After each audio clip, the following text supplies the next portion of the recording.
Hello guys, magandang araw sa inyo. Ito na pala ang update ko sa aking aquarium. Marami nang nabago, marami nang mga nadagdag.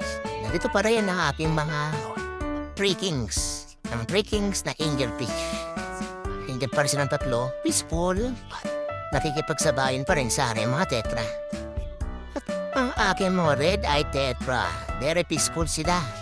Yan, mababait sila sa kanilang mga tankmates, hindi sila nanunukak.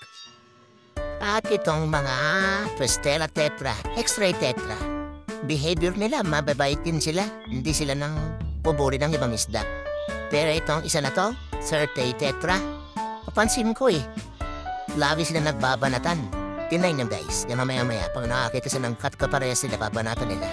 Yan, yan o.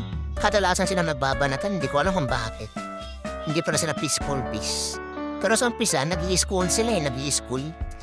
Babanatan Pero okay lang, sa ngayon kompleto pa naman sila. At ito pa rin yung mga gapi. At ito guys, meron na ako dito tinatawag na Amazon sword.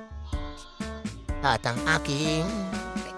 Yan pa rin ang aking mga moss. Di ko alam kung buhay pa yan o patay na. Bahala sa buhay. At nagbigay pa yung seller ng freebie itong kulay violet na halaman. Di ko alam yan Comic na nga guys kung ano ba ang tawag yan. Yan, Amazon sword na pili ko. Yan buhay pa rin yung namin. Saka itong aming onward. Amazon sword na pili ko kasi nabubuhay tayo na mabuhay sa buhangin.